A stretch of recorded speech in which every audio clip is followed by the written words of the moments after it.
Well, another Tuesday Wrestling just went by here, so we're going to review AEW Dark and, of course, Impact Wrestling. So, all of that is coming up on Deleted Wrestle Zone.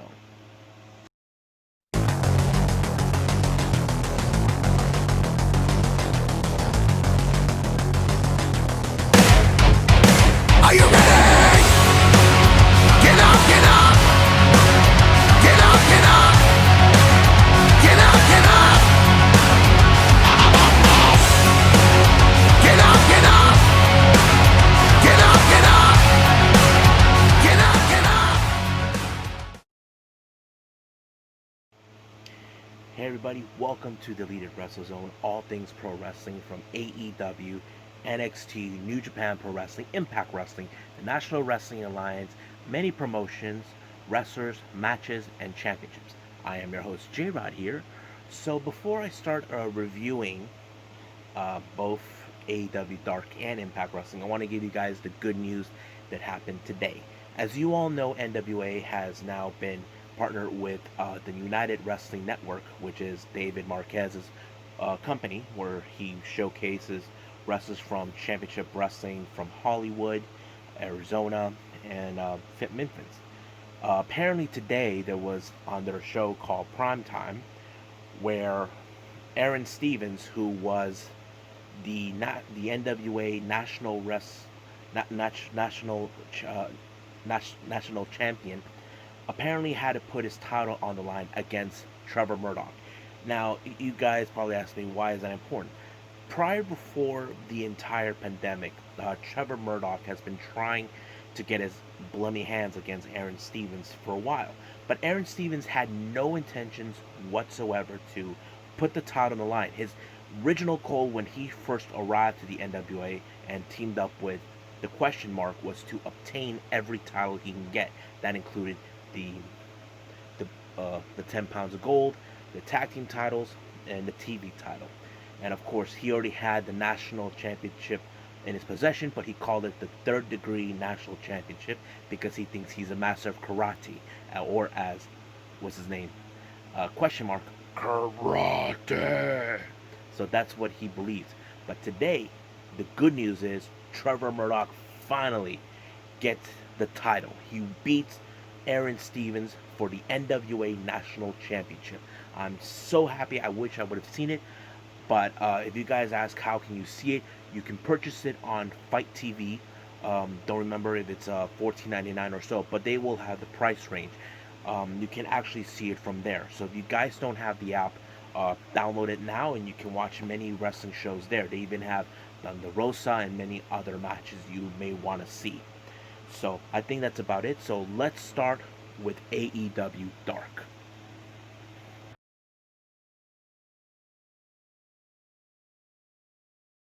Alright, today's AEW Dark was very interesting how it turned out. It started out with Shawn Spears making his way to the commentary because he had his fixation on the next match. It was the debut of Rosas, who's been well known down here in the independent scenes in SoCal, teaming with Ryson, facing off against SCU members Frankie Kazarian and Scorpio Sky. Now, if you recall on the Late Night Dynamite, Scorpio Sky saved his friend Matt Sydal from the clutches of Shawn Spears. Shawn Spears felt that Scorpio Sky had no business whatsoever to get involved with Matt Sydal, but Scorpio wasn't going to let him get away with hurting his closest friend. So basically, that's how this whole story began with them. But the entire time, Shawn Spears been laser focused on Scorpio Sky. Now, Scorpio Sky was well aware he was there, so he tried to look in his shoulder to realize that Shawn Spears can try to attack him at any moment. But it was a good match to see him and Kazarian win the match, since those two were the first ever AEW World Tag Team Champions. Um, but it was great. They finished off the match with the SCU later finisher, and of course, during the match when it was over, you can see that Shawn Spears was still focused on Scorpio Sky. So we may see a new feud between them, because if you guys have been following, Scorpio Sky has been mostly active as a singles competitor, allowing Daniels and Kazarian to focus more on the tag team division. Now, next thing we have is John Silver. He was doing a promo, but however, he hasn't been happy with the result that's been happening. Now, if you guys follow Being the Elite, Alex Reynolds was nowhere to be found, so he wasn't there. So apparently, he was teamed up with Cole Cabana, a guy he doesn't like. Evil Uno, who was there to be more of the coach, was trying to persuade him, saying that this was his call. Mr. Brody Lee had no input in it. So basically, it was been like that. So that is what happened. So basically, John Silver doesn't like him, but Mr. Brody Lee recruited him, even though Brody is still upset over him for losing the match. That was the whole dilemma. He just doesn't like Silver in general. If you guys follow Being the Elite. Next match we have is the debut of Alex Gracia, who in the independent scene she's known as the Pink Dream, facing off against Penelope Ford. Now I want to pause you guys a little bit about Alex Gracia. So if you guys don't know who she is, she's mostly been wrestling independent. She was under the direction of Booker T in Reality of Wrestling Academy, where she trained. She's been with many promotions. She recently worked in Mission Pro Wrestling with Thunder Rosa. This was a perfect opportunity for her. She did issue the challenge she would like to face Hikaru Shida. And also want you guys put a note.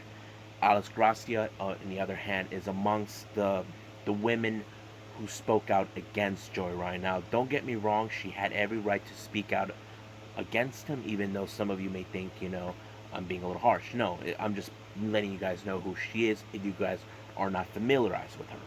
Now, anyway, back to the match. This match, I have to say, it was good to see her, but it didn't give me the, the match that I could have hoped for in this one. Don't get me wrong, they're both talented women, but it was more of a bit of a slow pace, in this particular match.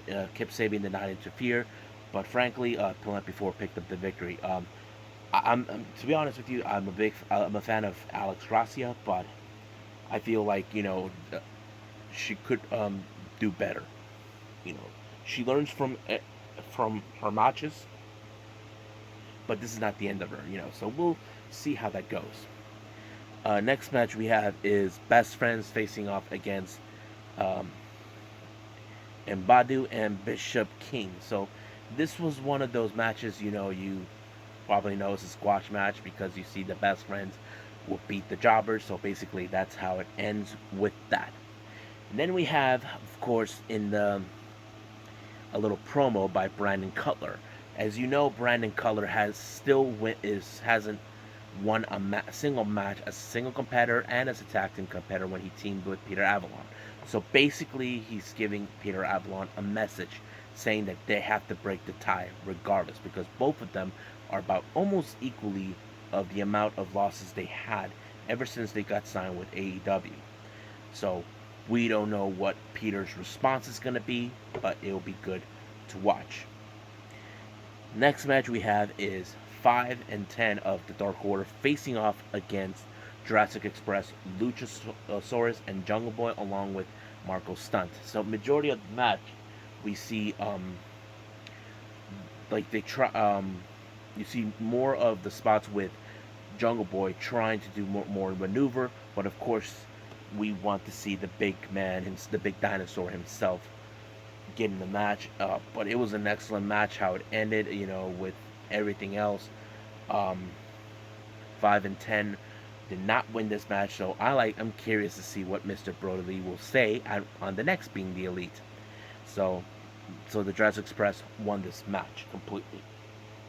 Next we have is a little promo by a brand new tag team calling themselves Chaos Project, in consistence with the original Death Dealer, Luther, and of course Serpentico. So basically we have been seeing those two, the tag team. So they're giving their message saying that no matter what, that they will be the most dominant team ever, and that's basically a fact. They have been dominant majority of the time, but it's pretty interesting. I think I like this combination between both Luther and Serpentico in this. I feel like I don't know for sure what's the status with Serpentico, but we have seen Luther since the early times of AEW when he was part of the Nightmare Collective with Brandi, Mel, and what's her name? Um, awesome Kong. But we'll see how that goes. But they are scheduled to be in the match later on of in the day. Um, let's see what else I got. So we have Sean Dean and this new guy named uh, Caesar Bononi from Brazil facing off against who? I'm seeing here. Oh yeah, the Gun Club.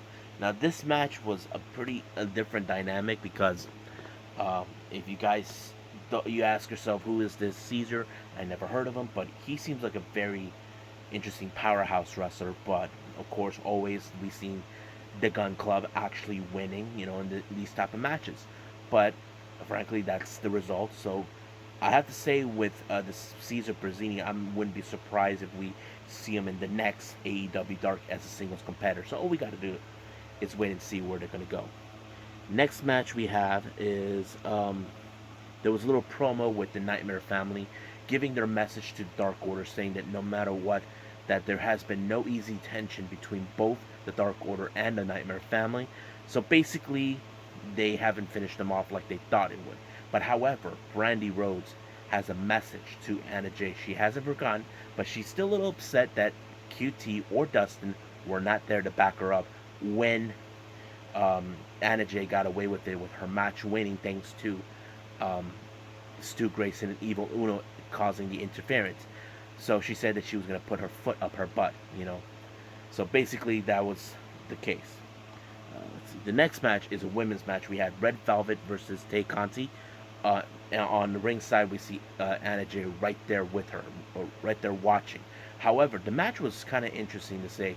You've been seeing a little bit of the Red Velvet being more aggressive, but however, um, Tay Conti picked up the victory. But Anna Jay, on the other hand, was there to congratulate her, but out of nowhere, she decides to attack her. Tay Conti doesn't know what to think of it.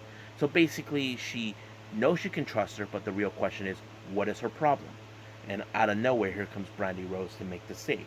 And of course, Red Velvet put on her Twitter saying that she owes her one. So basically, this is not over yet between Anna Jay and Brandi Rhodes because Anna Jay claims she's the Queen Slayer, but Brandi made it clear she didn't finish her off properly. So that's a pretty interesting story that we're going to see.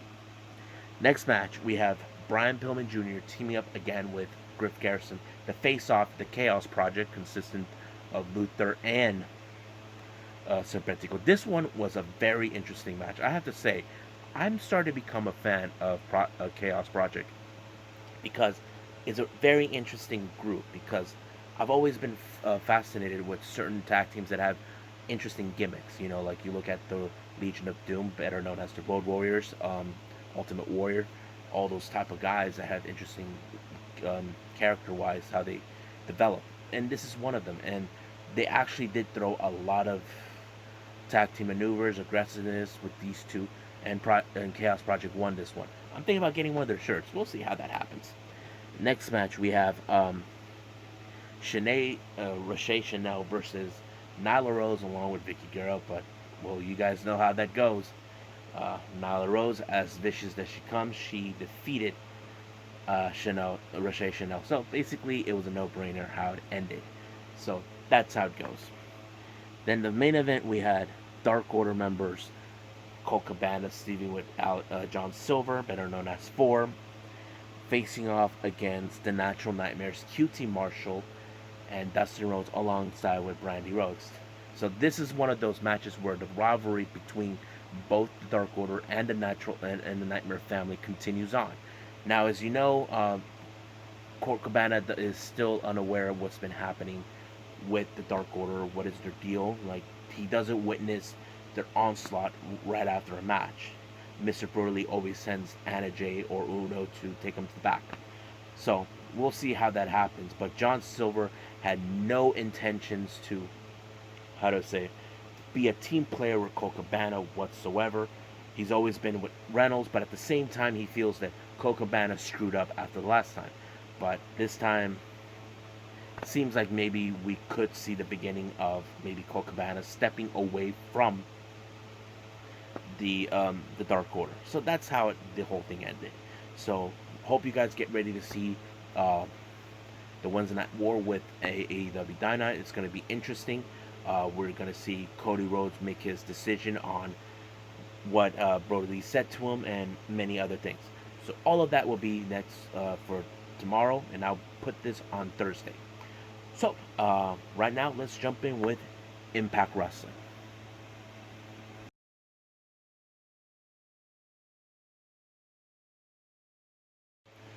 All right, so we got Impact Wrestling. So it started out with the first match, Tailbackery and Rosemary versus Havoc and Nevaeh. Now, this match in particular was more the story-wise. What happened is a week ago, Rosemary needs the assistance of Havoc to bring back a particular person, and of course, Havoc wasn't having it. So Taya made a decision that she would help her. So take care of her problems, and then she'll take care of hers. So basically, it was more like I scratch your back, you scratch my type of scenario. But it was a good match. You get to see how both Rosemary and Taya are now becoming more close. So basically, they know they got enemies on all fronts. But it was really good to see, even though they picked up the victory, both Taya and Rosemary, even though she may get what she wants. But however, Taya they were blindsided by Kara Hogan and Tasha Steelz. The reason is they believe these two are causing a problem with Johnny, because they want to be the best men, even though they're women, but Johnny had no intention. So basically, it became a feud. So basically, both Taya and Rosemary have enemies in all fronts. So you got Havoc and Nevaeh on one side, and you got Kara and Tasha on the other. But however, it's already been announced for next week, I think, or Victory Road, I'm not sure, that Rosemary and Tailbackery will team up once again to face Tasha Steelz and Kara Hogan. So that's going to be an interesting to watch. Then we have a little backstage segment with the Good Brothers giving a good story, and then all of a sudden, the Motor City Machine Guns shows up, try to tell them that hope they're ready to be in their match against what's their name, the Rascals. Since the Rascals felt they were being disrespected by the Good Brothers because of what happened 2 weeks ago. As you know, the Rascals were beaten by the Ace Austin, Madman, Fulton in the North, and the Good Brothers step up to team up with the Guns. So that's pretty much what their story is. So they were already set to be up in the match. In this interview was Deonna Purrazzo informing her that Kylie Rae will face her in Bound for Glory. So basically, Deonna said that there's no way she's going to lose against someone who is all happy. But what she wasn't aware is that Impact Wrestling has made the decision to book Deonna to put her TNA, the Impact Knockouts Championship, on the line against Susie. So the real question is, what's going to happen? As you know, of recently, we have been seeing Susie transforming into her alter ego, the Undead Bride herself, Su Yung. So the real question is, does Kylie Rae know who Susie really is underneath it? That is something we gotta be aware later on. Next we have is a bit of a rematch from last week's main event. Tenille Dashwood along with Kayla, but the K, facing off against Jordynne Grace. But this one was a very interesting maneuver. Caleb, as always, made sure that Tenille Dashwood wins by causing interference. So what happened is he missed a step. So Jordynne Grace put Tenille Dashwood in a submission, and she had no other choice but to submit. So basically, she got one on this one. So we may see more feud with these two down the line. Then we have Moose, who is still searching for EC3 for his title. So he doesn't know what's going on. He's trying to find him. EC3 has been playing mind games with them the entire time, and Moose doesn't know what to do. But EC3 did state it. Next week, he will burn the Impact, the TNA World title.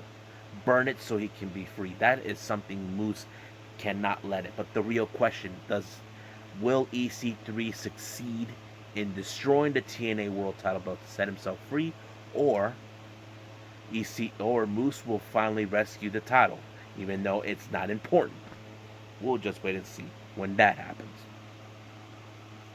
Then they throw in a little video about Rich Swann making his recovery, that he's going to be participating at Bound for Glory. So as you know, he is scheduled to face against the winner of Victory Road for the Impact World title between Eddie Edwards or um, Eric Young. So basically, that's what we've been seeing. Now, they throw in a little Impact Plus flashback moment of the week. We had the Victory Road 2013 Madison Rain versus Gail Kim.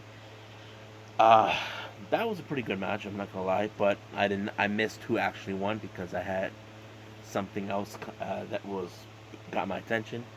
But it was a good match.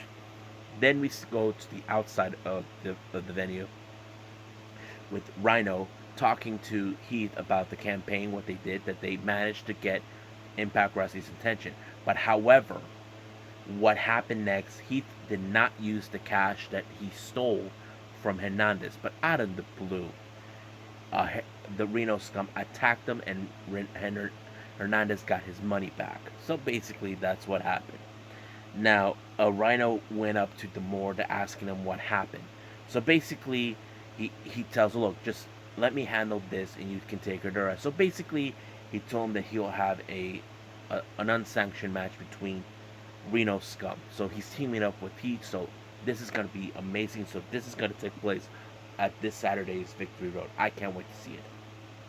Next we have is the match that we've been waiting for, the Rascals versus the Good Brothers. This is one of those matches you know for a fact you did not want to miss. So basically it was pretty amazing to see how you have two wrestlers who are, one team are more of the bruiser types and the other more of the speed and high flying maneuvers, which was good. But however, the Good Brothers took this victory very lightly.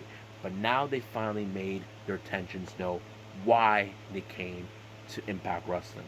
Since they made their impact in Slammiversary a couple months ago, they finally made it clear that they're gunning for the Motor City Machine Guns for the Impact Wrestling World Tag Team title. So this is where they decided they should be at the top of the mountain to get those titles. Now don't forget, there are other tag teams who want those titles. We got Ace Austin and Madman Fulton, the North, and that's about it. So basically we are going to see a full-blown war between these teams. So this is going to be interesting to see. Next up, we have a little showdown with Brian Myers and Tommy Dreamer in the hallways of the venue. So basically, Tommy wanted to teach him a lesson, but he told him, that we can continue this little feud down in Victory Road. So Tommy accepted. So he told him he'll be there. Next thing we see Caleb with a K, still not happy with the loss of Tennille Dashwood losing to Jordan Grace, but he did the most stupidest thing that Tennille did not like. Issued another challenge at Victory Road against Jordan Grace. Jordan was okay, but Tennille did not like that because her neck was so messed up thanks to that submission that Jordan Grace put. So basically, he didn't need to do that. Now, this next match was kind of funny and interesting. You see the cast of Wrestle House. You see the Deaners. You see Alicia Edwards. You see Crazy Steve. And Johnny E. Bravo was there too. This was a match for the who wins the best match, best man between Falabal and Johnny Swinger. So Falabal was the best man. However, Johnny Swinger thinks that he should have been the best man because he thinks it was his idea. But no, it wasn't like that. So what happened is Johnny Swinger used the monkey that Crazy Steve always brings and whacked him. However, Johnny E. Bravo, out of the blue, told the referee that he did not see what he saw, that he was an idiot, that he should have had his eyes open, so he told him to restart the match. This is a side of Johnny E. Bravo now that we're getting to see. We normally have been seeing him getting abused verbally by Tailbackery whenever she's not happy when a competitor is always getting on her face or losing a match. So basically he's being more of himself, a different person, which could be a cause of concern for those around him, but it's a really interesting storyline to watch. Next thing we have is when the when there was a restart of the match, Falabal won this one. So Johnny did not like it. Now, the next thing we have is an interview with Rohit Raju. So he is still acting like he runs the entire exhibition. So TJP wanted to be the next challenger, but however, it did not happen his way. So basically, Rohit Raju is trying to avoid anybody who could be a potential threat for him to lose the title. So he thinks he's at the top of the mountain. But however, it's only a matter of time until he loses that title to someone. It could be TJP, it could be Chris Bay, or maybe Trey Miguel. We don't know yet. So, and then during this little segment, Johnny E. Bravo gets confronted by Johnny Swinger, who said that he should have been the best man, but basically he didn't care about that. So basically, he just wanted to see what the referee was about. Practically, that's what happened. But Fall Out Boy is still happy that he is still the best man, and Johnny Swinger is not a very, very happy camper. Now, next thing we see, if you all recall a week ago during the post show of Impact Wrestling, Eddie Edwards was leaving the venue, but someone sneak attacked him from behind. Nobody knows who turned off the lights, but the primary suspect that many fans or people who followed believed to be was Eric Young. Since Eric Young is scheduled to face Eddie Edwards at Victory Road for the Impact World title, he was suspect number one. But out of nowhere, a surprise enemy from Eddie Edwards' past showed up, and it was Sami Callihan. Now, he was the most likely suspect, but however, he pleaded with Eddie that you know me pretty well. I wouldn't do it. So instead, he tells him, but I can show you with the touch of a button who really was behind it. And the biggest shocker was Ken Shamrock. So he beat him senselessly. He put him in the ankle lock. So it's still unclear what is Shamrock's deal. But however, how 100% is Eddie Edwards going to be this Saturday when he faces Eric Young? Now, when all of this was revealed that it was Ken Shamrock, Eric Young was happy to see that he did not see that coming. But he is still upset the fact that Rich Swann came back. He told him he did him a favor, that he gave him a way out by breaking his ankle. But we'll see how that goes, because it's going to be interesting where now he thinks that it's his world, he can do whatever he wants, and no one's going to take that from him. Now, next thing we see is Susie looking in a mirror. It appears that we are seeing the transition where Susie's becoming her undead bride herself, Su Yung. Now, Kylie has been now aware that Susie will face Deonna Purrazzo for the Impact Knockouts Championship. However, I don't think if Su Yung appears at Victory Road, this could be bad for Deonna Purrazzo. But at the same time, it should be a cause of concern for Kylie Rae, because she has no clue who Susie really is, even though Madison Rayne has talked about this many times over during commentary. So she made a compelling argument. Now it's main event time, or shall we go, as JR said, it's slobber knocking time. So we got the North versus Ace Austin and Madman Fulton. Now this feud began ever since the North has been lost their tag team titles to the Motor City Machine Guns. Ace Austin and Madman Fulton want those titles. But however, the North are the ones who are going out. They have that no one's touching those titles as long as we have the same. They're saying, they're pleading their cases, they have been the longest reigning champions, which is true and a fact. However, Ace Austin and Madman Fulton felt that they deserve it more. So they're battling back and forth. But this was one of those matches you know for a fact is going to see who deserves the right to be at the top of the conversation, who would face the Motor City Machine Guns for the titles. Now, but the match ended great where the North took out Ace Austin and the North. However, post-match, the Good Brothers made their tensions known to the North, telling them they are coming for those titles. But however, Ace Austin and Madman Fulton have anything to say that. So it became a numbers game. But out of nowhere, here comes the Motor City Machine Guns to lay down a smackdown to everyone to show they mean business. So apparently we got 4 teams in total that will be feuding. We got the tag team champions, the Motor City Machine Guns, the Good Brothers, the North, and Ace Austin and Madman Fulton. So the question is now, who will be the ones to step up? Now my money would be shown that it could be all of them facing together in a fatal four-way. I don't know. So we're gonna see that happen. Hopefully, we just gotta wait and see what's gonna happen in the upcoming weeks, leading before the either Victory Road or Bound for Glory.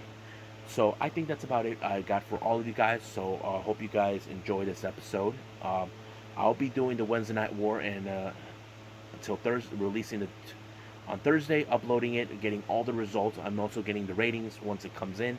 Then I'll be posting this video for you guys soon. So I must bid all of you adieu. So goodbye. Mwah. And have a nice day. Bang.